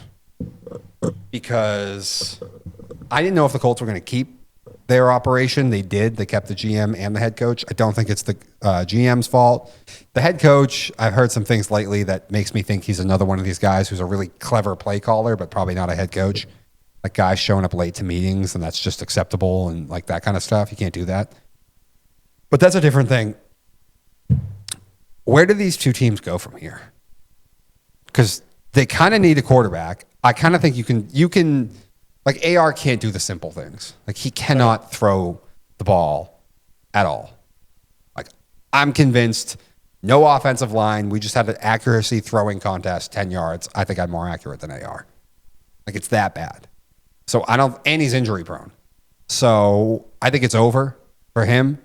The Raiders are sitting once again too far away to draft one of the top guys unless they want to trade up, and I don't think they're going to be able to because those teams want to draft. And there's only about 2 or 3 quarterbacks. What do you do for these franchises if you were them? One of them should call for Joe Milton. I was going to say that. I think 100% actually. Joe Milton should be on the table. Like actually. No, well, you saw that whole rant. At least I read the one on X from Pat Mack calling out the Colts. Yes. I mean, I think it mostly starts with Jim Irsay. Oh, it definitely starts with Irsay. And his absolutely bizarre ownership style, I guess you could say. He's also now in bad shape, though. Well, yes. He's super sickly.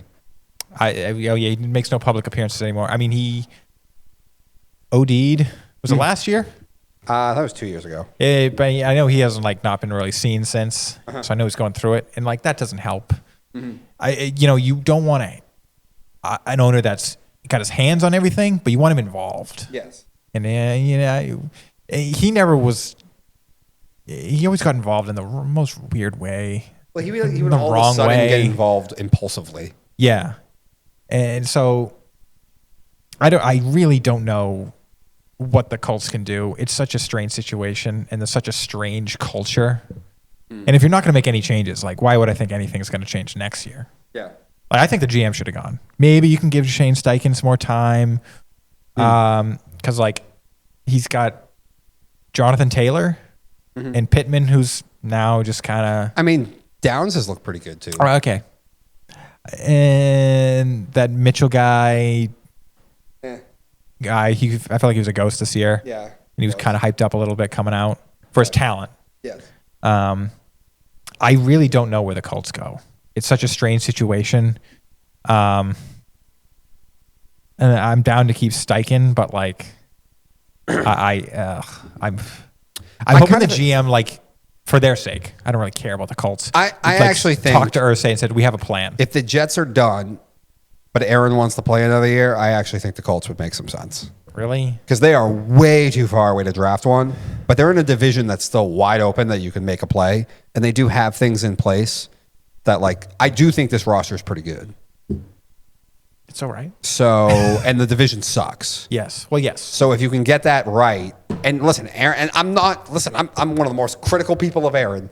He played a lot better at the end of the year. Now, I certainly, and the other thing is, the way it happened in New York, Aaron does not have the same power that he did when he went to the Jets. And he knows that, I'm sure.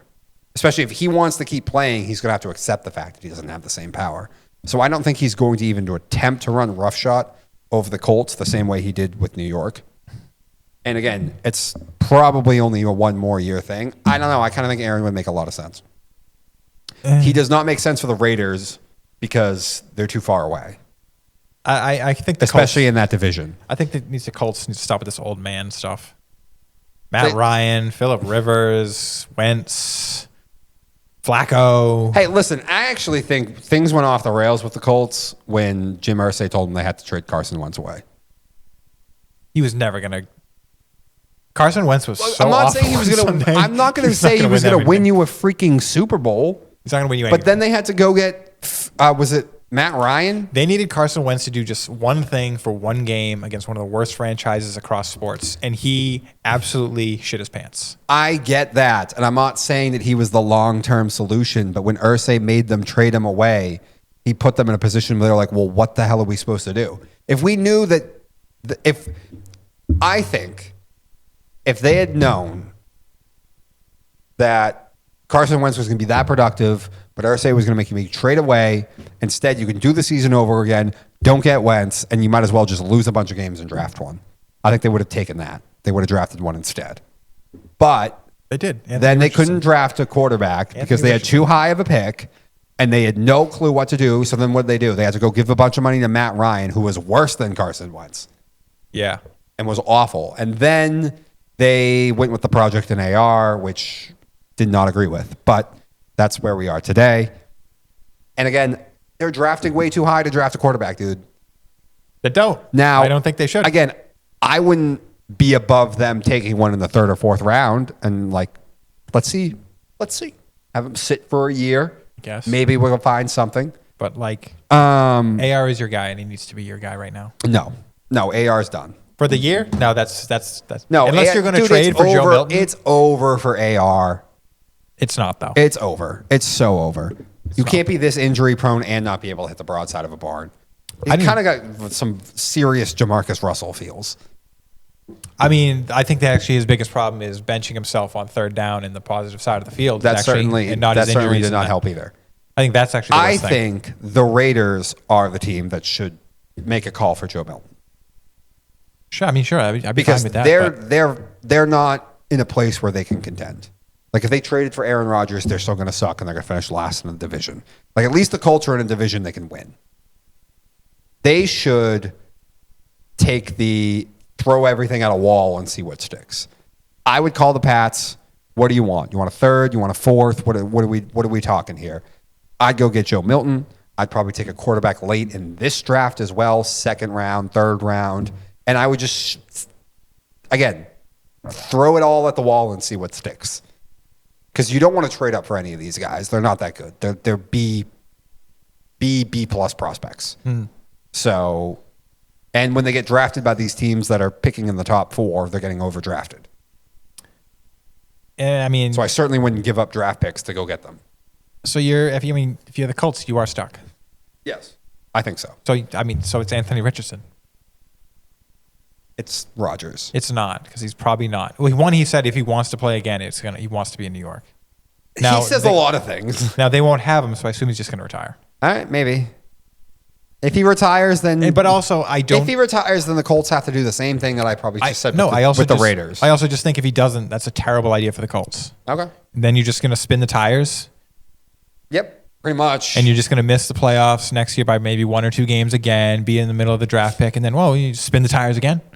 I guess. What do you want to just? What do you mean? I guess that's not a solution. Just tank or win or tank, but go with your guy. Okay. Don't bring in another rando. All right. You know what? It's hard to argue that one because next year's quarterback class is a lot better. So if AR blows and they lose a bunch of games, the problem is everyone wants to save their jobs, and Ballard and Shane Steichen would get fired. And I actually think Ballard's done a decent job. I'd want to keep Ballard. Shane Steichen. What I heard about what's going on in that locker room, I'm off that one. Good play caller, clever offensive coach, probably not a head coach. At least not at this point. I mean, I don't know how much I blame on Steichen because Irsay makes such a weird culture, and a lot of those guys in the locker room are kind of like, I've heard Jonathan Taylor is a very much of just feed me the ball, let me pad my stats. I don't really care if we win or lose, and that's not good. He dropped the ball at the 1. Yeah. That type of stuff. But what is it? I saw something that the Colts were among the league leaders in, I don't know if it was penalty yardage or fumbles or something like that. But one of the things that I was like, that is One of indicative the of signs bad. of bad coaching. Yeah, Maybe. I think it was fumbles because I don't think it was I was like immediately Bill popped into my head. I was like, Yeah, fumbles and turnovers. yeah. Or penalties and turnovers. Yes. Well, I don't think it's penalties because actually isn't the Ravens the most penalized team in the league? That's true. They are. It's actually a well-coached team. I'm pretty sure. Well, the Ravens is unique because the way Lamar plays, it is hard to be one of his offensive linemen. Because the minute he starts running around, like I might have you in a position if I'm blocking you. A lot of holdings. Like in 1 second, a lot of guys my hands downfield. are fine. But the minute you turn because Lamar's gone around me, but I didn't see that Lamar did, now all of a sudden I'm holding. Maybe. You know what I mean? Maybe. Okay. No, that's a lot of it. Because if you go look at their, like a ton of it is holding and also illegal guys downfield. Because again, the play's going on so long, you're getting lost. What the hell's going on? Don't the Chargers take a lot of penalties? I don't know if they do. I thought they did. They might. I mean, maybe it's a Harbaugh thing. I do think penalties sometimes are just like quarterback stats. Like you have to read into why. Oh, sure. Well, I mean, this year just penalties. We talked about it. They're just way up across the league. Like that Broncos defense that was really good a couple of years ago, and that Jags defense that was really good. Saxonville, they took a lot of penalties. Okay. But if you're going to play a very aggressive style of defense, like you are going to get some penalties. You might. The payoff is we hit people, we make plays. But also, just pre-snap penalties are way up this year. Pre-snap penalty, I do think is a bit indicative of bad coaching.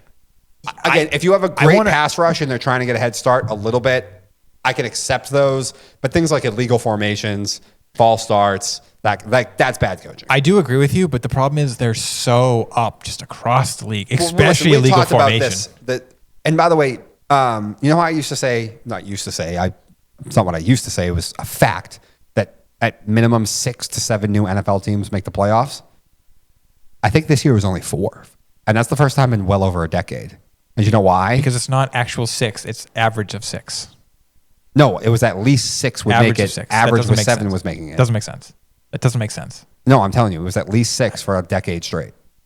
Okay, but it still leads up to the average. Oh, okay. Of on average, it is 6. Yes, I know. But I'm saying for almost a decade straight, I think it was at minimum 6 new teams. There were a lot of times it was 7 or 8, but your average at the end of this was 6. This year was only 4. And I think it's because the coaching across the league has gotten so bad. And we've talked about this ad nauseum. But I think the Raiders should make a call on Milton. I think the Raiders should go with, we throw everything at the wall. Maybe the Colts need to go that route too. But if Aaron were to go anywhere other than the Jets, I could see Indy making that call. But because the division's wide open and these guys are trying to save their jobs. Like at least with Vegas, they're bringing in a whole new crew. So they know they have time. Mm-hmm. So. I want Joe Milton to go where he will succeed. I know I like Joe. I had a lot of fun watching him play. I had a lot of fun arguing with people on Twitter. I was kind of clowning, like I wasn't being serious, but he looked great. He did. He looked fun, and I don't care that we lost the first overall pick. We were going to mess it up anyway. I didn't. If there was ever for a year for me to not care that we had the first overall pick, it was this year.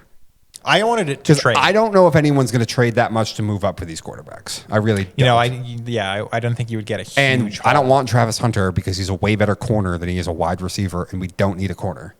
Well, actually, I didn't want him because we're in a position to draft now where we can get Abdul Carter, which is who I would take. I want a lineman, to be honest. I know, but if you're going to keep that pick. But there's not a lot of great linemen in this draft, so I'd be okay with going lineman the second and the third round. But I didn't want Travis Hunter at all. No, I don't want him. I didn't want him one bit. You had a similar player style with Marcus Jones. Yeah. And I'm sure they would probably actually want him to be a wide receiver. They'd fail to teach him that. So like, okay, you can be a corner even though you haven't tried that in 3 years. And oh look, now you're washed. You suck. Yeah. All right, you ready? Because you don't need him as a corner. No, I know. You ready? Darwin Award. Drum roll. This week's Darwin Award winner is the Tennessee Titans. It's a lot of firings. But I thought this one was particularly special. Mike Vrabel has about 15 job offers, it seems, and you fired your GM. Is it Ron Carthen? I don't know how to say his last name. I forgot how to say his last name, but it was Ron.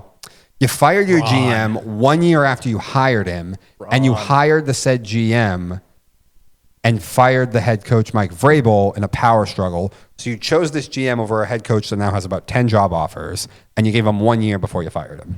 And then the coup de grace is before that, Mike Vrabel got in a power struggle with your previous GM, and you chose Vrabel over that GM. So you continue to have power struggles. You make your choice, and then only 1 year later, you just give up. Like, it's really dumb. Really, really stupid. And Mike Vrabel had a guy for you to hire as GM, and yet you decided not to do it. And then you turn around, you fire Vrabel, even though you had just hired the previous GM for Vrabel. It's just terrible business. I assume Vrabel... It's one of the dumber sort of like 3-year runs of firing people I've ever seen. Well, because like we've seen impulsive owners, but I've never seen guys like, all right, power struggle, he wins, fire this guy. A year later, nope, another power struggle. Well, I guess it's like, what are you, a kindergarten teacher? Well, I took his side last time, so I got to take the side this time. Well, I mean, the Vrabel firing was pretty shocking to a lot of people. It was. But then it kind of came out that they were butting heads, Vrabel and the owner. And I assume it was a situation of the owner just didn't want to put up with Vrabel anymore. And which fine. He is a lot. He is. Like, he is a very, very abrasive. He's loud. He's a big meanie. He will speak his mind to anybody. That's actually what he was famous for being the person that would tell Bill to shut the hell up and speak up against Bill as a player, which is insane. So I understand people could probably get sick of that guy pretty quick. Yeah. But to then fire the GM a year later. Oh, listen. Who you chose over the head coach. This is a industry where everyone has a massive ego. Everyone thinks that they are the hot shit. And sometimes you're going to hate other people. But if they're doing a good job, maybe you should just put up with it. I know. Vrabel, you're pissing me off every day of my life. Stay out of my office, but do your thing. Yes. Yeah, people got to do more of that. But that has been it for Slo Ur Roll. Have a great rest of your week, ladies and gentlemen.